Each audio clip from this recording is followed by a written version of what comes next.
Madame, Monsieur, bienvenue sur Gabon 24 sur les journées de l'industriel axées principalement sur l'ancrage du Gabon sur le développement industriel inclusif et durable. Nous revenons justement sur le financement de cette stratégie nationale de l'industrialisation et nous recevons Monsieur Régis Imongo. Il est ancien ministre d'État, ministre de l'économie et il est député à l'Assemblée nationale. Bon, bienvenue Monsieur. Bonjour. Alors, nous ne pouvons pas parler de cette stratégie de financement sans faire appel à vous, parce que vous en êtes l'initiateur. Non, je ne suis pas l'initiateur, c'est le chef de l'État qui est initiateur de cette stratégie en 2013. Il avait demandé, quand le chef de l'État m'a nommé ministre de l'Industrie, Régis Imongo, vous devez m'élaborer une stratégie nationale d'industrialisation qui reflète ma vision par rapport au Gabon industriel. Et donc, j'ai commencé en fin 2012 et en 2013, nous avons donc élaboré cette stratégie au niveau du gouvernement. Alors, vous avez élaboré cette stratégie. Aujourd'hui, beaucoup d'années se sont écoulées. Quel est le bilan qu'on peut dresser?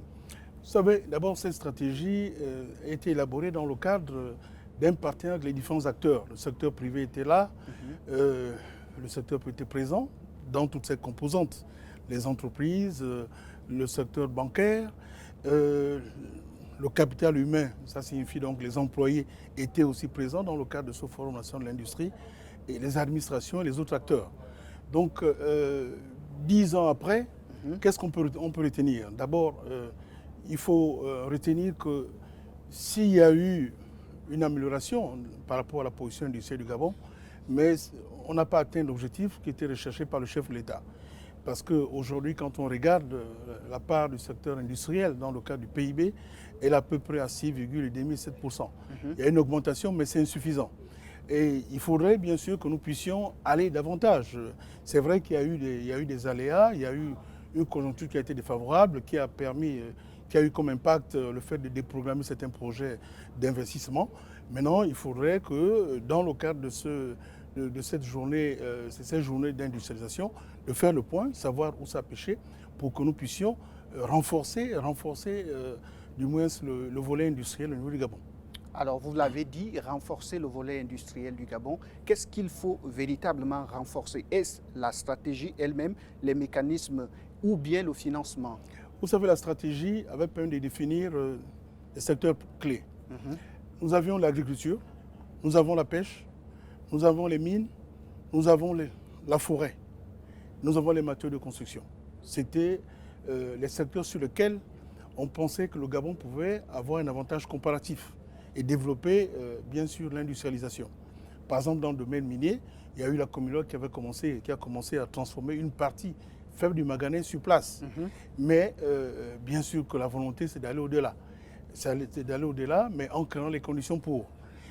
Bon, il est clair que, je dirais simplement, c'est que c'est une ambition qui doit être comprise par tous les acteurs, bien sûr. Par tous les acteurs. Mais pour permettre de matérialiser cette ambition, il faudrait bien sûr que les actions qui permettent d'arriver à cela puissent être bien définies, bien entretenues à ce niveau. Je parlais de l'emploi. L'emploi, on sait que par rapport au secteur industriel, il faudrait des employés bel et bien qualifiés. C'est dans ce cadre que le chef de l'État, dans le cadre de son programme, avait eu à concevoir donc la construction des centres de formation professionnelle. Vous savez très bien qu'il n'y a pas longtemps, le centre de formation professionnelle de Coq a vu le jour. Ceux de Franceville aussi a vu le jour.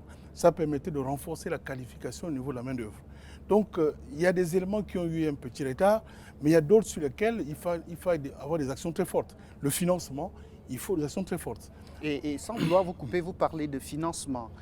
Quels sont les mécanismes de ce financement et justement, quel est le rôle de l'État dans ce financement? Il ne s'agit pas à l'État d'accorder des financements comme ça, sans contrepartie.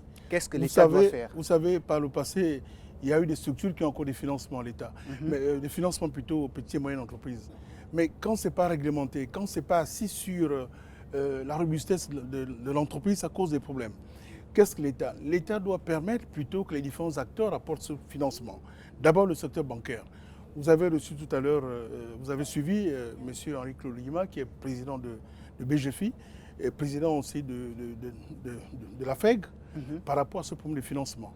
Aujourd'hui, c'est de permettre que l'État, dans le cadre de son action, il a posé le problème, par exemple, des ratios prudentiels, qui bloquent aujourd'hui les banques commerciales dans le cadre des crédits qui peuvent être accordés aux entreprises. Il a soulevé des actions que l'État peut voir avec la COBAC. Comment insérer une certaine souplesse dans le cadre des ratios prudentiels sans pourtant remettre en cause. Mais par rapport à certains indicateurs comme le ratio de liquidité, par rapport à ces indicateurs comme la part des fonds propres au niveau des différentes banques, il peut y avoir une souplesse dans le cadre des financements apportés. C'est là où l'État peut jouer un rôle. Bien sûr que dans le cadre des interventions, vous avez suivi, d'autres qui demandaient qu'aujourd'hui on n'a pas une banque d'investissement. Comment faire pour avoir un guichet qui puisse nous permettre, en sachant que les banques ne sont pas aussi flexibles et le coût du crédit est pas moins élevé. Le point de la banque d'investissement a été posé. Il ne s'agit pas d'avoir une banque d'investissement super étatique, mais l'État perd le principal actionnaire et le secteur privé à l'intérieur. Mais cette banque d'investissement, si elle voit le jour, elle doit fonctionner comme une banque privée avec des obligations bel et bien définies. Donc c'est ce genre de situation où l'État peut jouer un rôle. C'est un rôle d'accompagnement.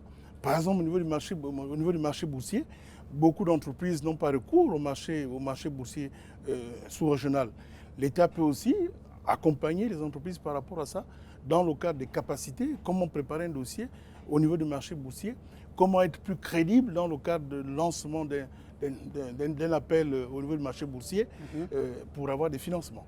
Donc l'État ne va pas mettre en place une politique de dons systématiques, des dons financiers sur lesquels en fait l'entreprise ne va pas du tout rembourser, parce que ça c'est la facilité, mais l'État doit plutôt permettre à ce que ces entreprises aient des financements soutenables, bien sûr, soutenables sur la base des programmes bel et bien cernés. Alors il y a aussi une certaine opinion qui pense que la taille du marché local, le marché gabonais, serait un frein à l'investissement, serait un frein qui empêcherait à ce que les investissements étrangers s'orientent de plus en plus vers le Gabon. Vous savez, il y a le marché local, il y a aussi le marché extérieur. Donc quand vous venez au Gabon vous installez, objectif, le marché local, mais vous regardez aussi la possibilité de pouvoir vendre des produits au niveau de la sous-région et même au-delà. Donc en fait, c'est vrai que la taille du marché au Gabon est réduite, mais il faudrait avoir une ambition en cherchant à atteindre les marchés extérieurs, les marchés sous-régionaux.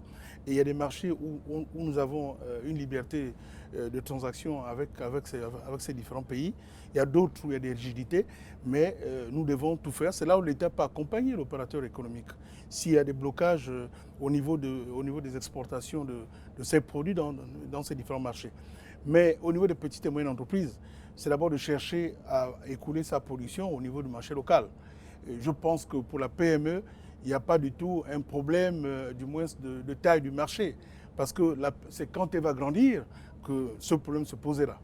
Alors vous nous avez démontré comment est-ce que l'État participe au financement de la stratégie nationale d'industrialisation.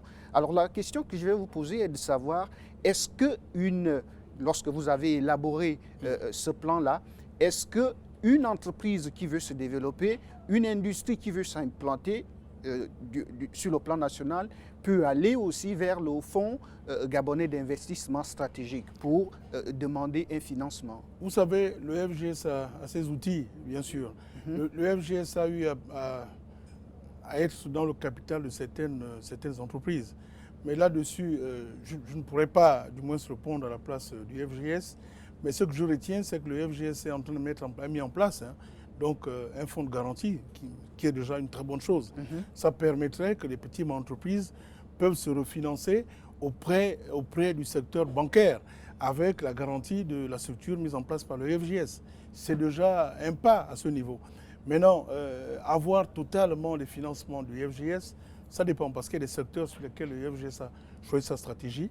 Donc, nous ne pouvons pas, du moins, s'asseoir aujourd'hui la viabilité des entreprises, la viabilité de ces entreprises sur les financements provenant entièrement du FGS. Ce ne serait pas réaliste. Est-ce que l'État, voilà, on parle de financement, est-ce que le rôle de l'État, c'est aussi de participer à la création d'un environnement d'affaires qui soit favorable aux entreprises. Parce que je vais dire que le Gabon dispose d'un code d'investissement les plus attractifs au monde. Vous avez souligné un élément important, c'est l'attractivité. Il est clair que le Gabon aujourd'hui, le Gabon et l'Afrique en général, se retrouvent dans un combat avec les autres continents. Il faut que l'Afrique puisse être plus attractive que l'Asie, par exemple, et il faut que le Gabon puisse être plus attractif que les autres pays au niveau de l'Afrique. Donc tout cela passe par des fondements qui peuvent rassurer en fait un opérateur économique. Donc l'attractivité, c'est très important. Le climat des affaires, c'est quelque chose qu'un opérateur économique regarde absolument. Au Gabon, il y a une stabilité qui est reconnue. Maintenant, est-ce qu'un opérateur économique, quand il vient, il pourra du moins mettre en place son activité commerciale, économique, sans pour autant être, par exemple, racketté par les administrations? Ce sont des éléments très importants. Et le climat des affaires, et si le chef de l'État a mis en place cette agence de promotion nationale des investissements, c'est pour permettre que nous puissions nettoyer à ce niveau. L'attractivité, c'est très important. Les différentes administrations doivent comprendre que ce sont elles qui vendent le Gabon. La douane doit comprendre cela, les impôts doivent comprendre cela, parce que ce sont elles qui vendent le Gabon. Donc ce sont des acteurs de la diplomatie économique gabonaise. Donc vous avez souligné un élément important, l'attractivité, le climat des affaires. Et je pense aujourd'hui, si nous avons toujours un ministère chargé de la promotion des investissements, ça signifie que le gouvernement attache l'importance à cela. Des efforts ont été faits, il faut aller davantage. Il faut aller davantage pour que tous les niveaux d'intervention puissent prendre cela en considération, y compris la justice par exemple, dans le cadre de l'examen des dossiers envoyés par le secteur privé. Alors, est-ce que le plan de financement stratégique inclut aussi des mécanismes d'autofinancement? Parce que vous avez parlé des impôts, de la douane. Est-ce qu'il y a comme des arrangements que l'État peut faire entre les opérateurs économiques et des structures d'impôts, de douane, de taxes et tout ça, pour qu'il y ait comme un environnement qui permette aux entreprises, à travers des exonérations, de pouvoir aussi s'autofinancer? Bon, je dirais que l'exonération ne constitue pas la panacée. Il doit permettre de développer l'entreprise un moment, mais la crainte, ce serait que l'entreprise puisse prendre cela en considération dans le cadre de son développement. C'est le problème qu'il y a eu. Il y a eu beaucoup de dépenses fiscales accordées par l'État. Mais si on peut comprendre que durant les 2 premières années ou 3 premières années de l'entreprise, l'activité de l'entreprise, elle peut avoir besoin de cela. Mais après, il faudrait croître son activité sans tenir compte de cela. Il faudrait aussi que l'État puisse profiter de ses revenus. Parce qu'avec quoi l'État va financer tous ces programmes? Si finalement, en matière de fiscalité, c'est zéro. Il faut aussi que l'État profite de ses revenus. Ça va être votre dernier mot. Merci, monsieur le ministre d'État, Régis Imongo, d'être passé sur ce plateau délocalisé de Gabon 24. C'est moi qui vous remercie. À vous aussi, madame, monsieur, merci de nous avoir regardés. Les programmes sont en continu sur Gabon 24. À très bientôt.